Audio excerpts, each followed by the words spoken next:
नमस्कार दोस्तों, मैं हूं अंतिमा की जिंदगी। स्वागत करती हूं दोस्तों अनीता पांडे देहाती लोकगीत। दोस्तों आज हम लोग लेकर आए हैं बहुत प्यारा सा तुलसी विवाह का सोहर गीत। आशा ही नहीं पूर्ण विश्वास है आप लोगों को जरूर पसंद आएगा। अगर आप लोगों को पसंद आता है तो आप लोग लाइक सब्सक्राइब शेयर जरूर कीजिएगा हम लोगों की, ताकि हम लोगों की मेहनत सफल हो। ज्यादा मेहनत हम लोग कर रहे हैं, 9 दिन का व्रत चल रहा है, फिर भी हम लोग मेहनत कर रहे हैं आप लोगों के लिए। आप लोग का मनोरंजन होता रहे। अगर आप लोग आशीर्वाद देंगे तो और उत्साह बढ़ेगा और हम लोग मेहनत कर पाएंगे। जो भी गाना सुनना है फरमाइश करेंगे तो पहुंचेगा।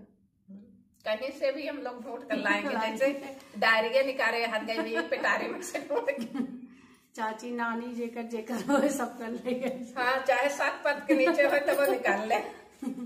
धन्यवाद।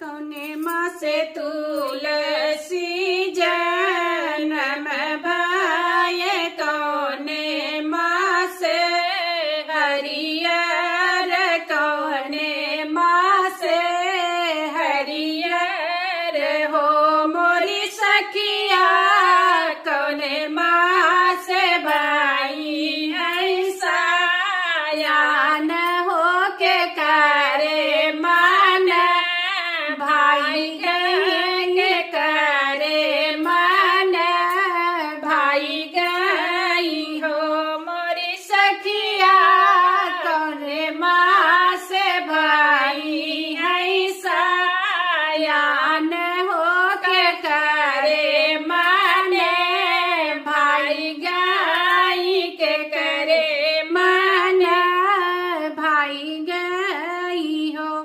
सावन माँ से तुलसी जन्म भाई, भादौ माँ से हरियर, भादौ माँ से हरियर हो मोरी सखिया, कुआर में भाई है सायान हो गोविंद मन भाई गई गोविंद मन भाई गई हो मोरी सखिया, कुआर में भाई है सायान हो गोविंद मन भाई गई हो गोविंद मन भाई गई हो। के तोरा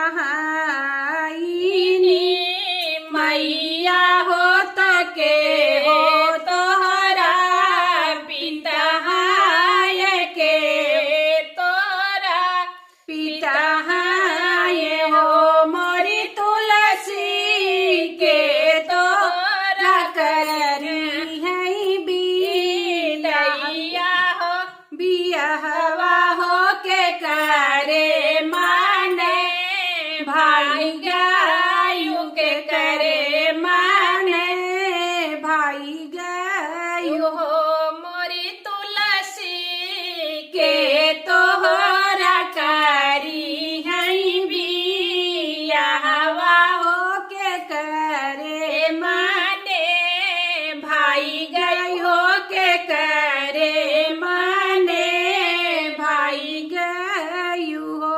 धरती जे हई हमारी माता हो तो ब्रह्मा मोरा पिता है, ब्रह्मा मोरा पिता है हो मोरी सखिया, पंडित करई मोर बियाहवा हो गोविंद माने भाई गए हो गोविंद मन भाई गए हो मोरी सखिया, पंडित करी है मोर बियाहवा हो शालिग्राम माने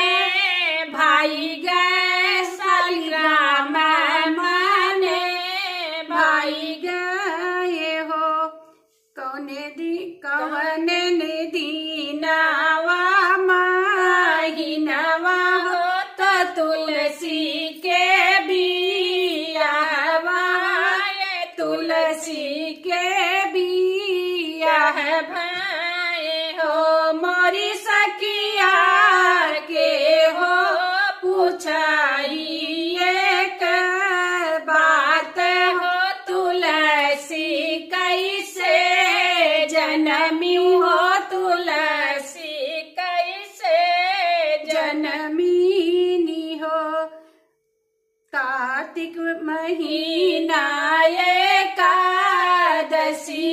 हो तुलसी के बिया है भाई, तुलसी के बिया है भाई हो मोरी सखिया पंडित पूछिए के बात हो तुलसी कैसे जन्म्यू हो तुलसी कैसे जन्म भाई हो गज मोती चौक पूरा उबई हो तो कलसा भरउबई हो तो कलसा भरउबई हो मोरी सखिया होई संग हो मोरी सखिया होई गाय तुलसी के भी यहवा हो गोविंद संग चली गई हो गोविंद संग चली गई हो मोरी सखिया होई गाय तुलसी के भी यहवा हो तुलसी चली सासे हो तुलसी चली सासुर हो इतना जो देखी रुको मेरी हो तो देखी के जलन भाई, देखी के जलन भाई हो मोरी तुलसी हमारा तो बानी गौसावतिया हो गोविंद मोरा छिनली हो हरी मोरा छिनली हो मोरी तुलसी हमारा जबानी गौसावतिया हो नारायण बेल मायू हो नारायण बेल मायू हो। धन्यवाद दोस्तों। गीत कैसे लगा कमेंट में बताना, भरपूर सपोर्ट करना दोस्तों, ज्यादा से ज्यादा आशीर्वाद देना ताकि हमारा गीत खूब चले, वायरल हो जाए।